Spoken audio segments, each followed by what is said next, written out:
Opposition leader KP assembly इस वक्त media से गुफ्तगू कर रही हैं।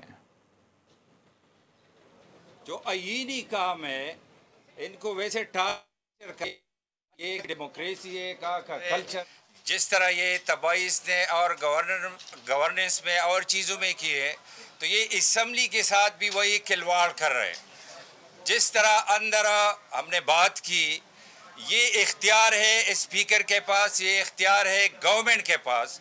हम चाहते हैं कि पॉलिटिकल स्पेस जो थोड़ी बहुत बची है, इसको अपने हाथों से आप किसी और के हवाले ना कर दो। हमें अदालत जाने की या चीफ जस्टिस साहब को रिक्वेस्ट करने की क्या ज़रूरत थी अगर ये अपना काम पूरा करते।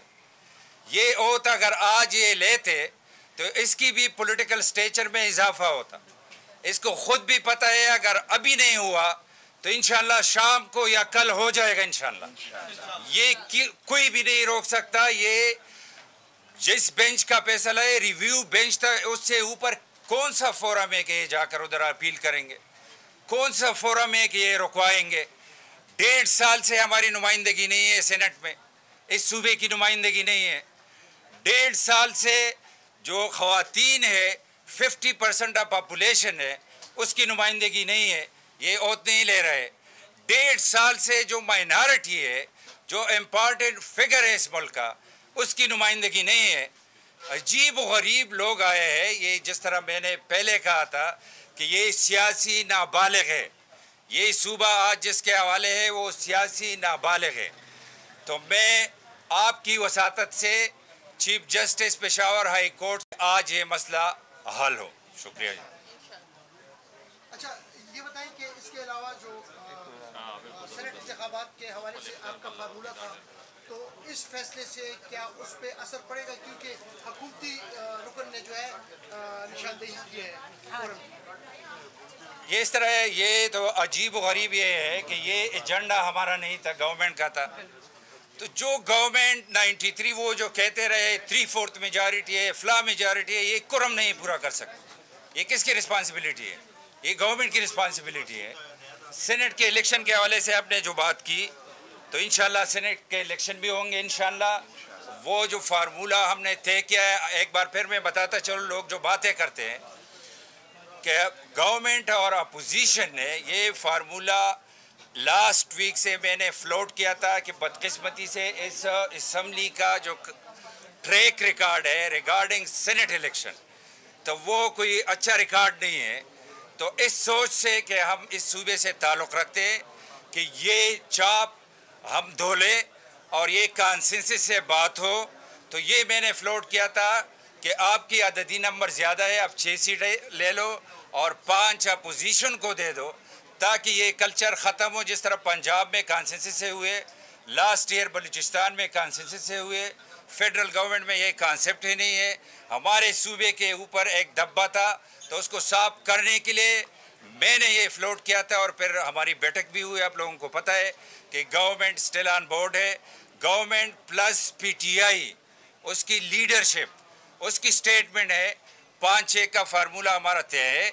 अभी लोग क्वेश्चन करते हैं फ़लाने विड्रानी के, फ़लाने विड्रानी के, तो हमारी मुज़ाकरात कैंडिडेट से नहीं हुई, हमारी मुज़ाकरात किसी वर्कर से नहीं हुई। हमारी मुज़ाकरात leader of the house plus उसके जो चेयरमैन है पार्टी के, उसके जो इंफॉर्मेशन सेक्रेटरी है, उसके जो जनरल सेक्रेटरी है, उससे हुई है। और still we are on board. और इसी तरह ये एक्सरसाइज होगी। वैसे विदाउट इलेक्शन अगर होते तो अच्छा मैसेज चला जाता, लेकिन एक एक्सरसाइज होगी इधर इंशाल्लाह। ये देखो, ये तो क्रिस्टल क्लियर है। जब अगर 11 कैंडिडेट रह जाए तो फिर इलेक्शन की ज़रूरत ही नहीं है, नोटिफाई हो जाएंगे। जब कोई विड्रा नहीं कर रहा तो ये तो क्लियर है, तो फिर तो ये एक्सरसाइज होगी इलेक्शन की। लेकिन जो हमारी कमिटमेंट है गवर्नमेंट और अपोजिशन की, वो इंटैक्ट है। तो इधर ये एक्सरसाइज होगी वोटिंग की 4-5 घंटे। बहुत सारे आज़ाद, एक आज़ाद नहीं है, आज़ाद ये सारे भी, पीटीआई भी, ये सारे आज़ाद है, आपको पता होना चाहिए। मैं ये कह रहा हूँ ये खुद भी आज़ाद है। ये परसों इलेक्शन कमीशन ने डिक्लेयर किया है कि ये सारे आज़ाद है। अभी आपने नहीं देखा, आप लोगों ने, ये अजीब पार्टी है, अजीब पार्टी है कि एक बंदा एक स्टेटमेंट दे रहा है, दूसरा बंदा दूसरा ना। ये अपने इसके चेयरमैन कौन है? अभी कौन है चेयरमैन? बैरिस्टर गौहर है, वो क्या कह रहा है? कौन है सेक्रेटरी जनरल पीटीआई का, वो क्या कह रहा है? कौन है इसके चीफ मिनिस्टर, वो क्या कह रहा है? और ये लिस्ट जो निकाली है, वो जो कैदी नंबर है, मैं इसमें गलत होता हूँ कि 804 है, 420 है, उसने अप्रूव करके ये लिस्ट दी है, उसका अप्रूव्ड लिस्ट है। तो मैं किसको लीडर मानूं? इसमें कौन लीडर है? किसकी बात आप माने? हम हाई कोर्ट नहीं, हम चीफ जस्टिस को एप्लीकेशन दे रहे हैं, उसको रिक्वेस्ट कर रहे हैं। चीफ जस्टिस के पास इख्तियार है कि आर्टिकल 255B के तहत कि वो किसी को नॉमिनेट कर ले या खुद कर ले और इनसे ओथ ले ले। थैंक यू जी।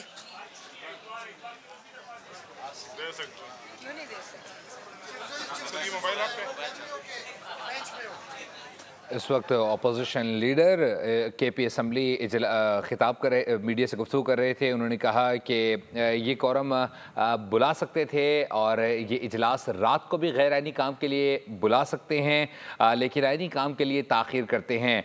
ये गैर आइनी काम के लिए रात 12 बजे भी इजलास बुलाते रहे हैं। ये कैसी 2/3 अक्सरियत है कि हुकूमत कोरम पूरा नहीं कर सकी है, जबकि ये अपना काम पूरा करते तो हमें अदालत जाने की ज़रूरत ना होती।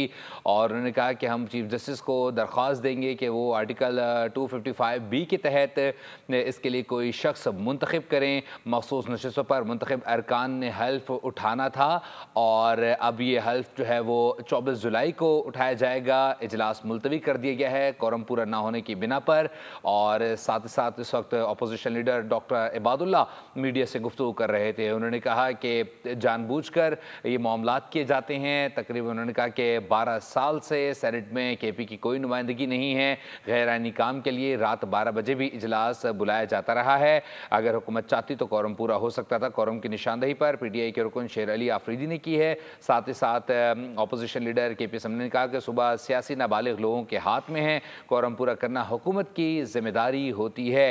ये गैर आइनी काम के लिए रात 12 बजे भी इजलास बुला लेते हैं। हल्फबर्दारी आइन के मुताबिक होती है, उसका टाइम फ्रेम होता है। साथ ही साथ उन्होंने कहा कि ये 2/3 अक्सरियत हुकूमत का काम था कि पूरा की जाती। केपी असम्बली के इजलास 24 जुलाई दोपहर 2 बजे तक मुलतवी कर दिया गया है। मखसूस नशिस्तों का ये मामला है, इस पर आज अरकान ने हल्फ उठाना था।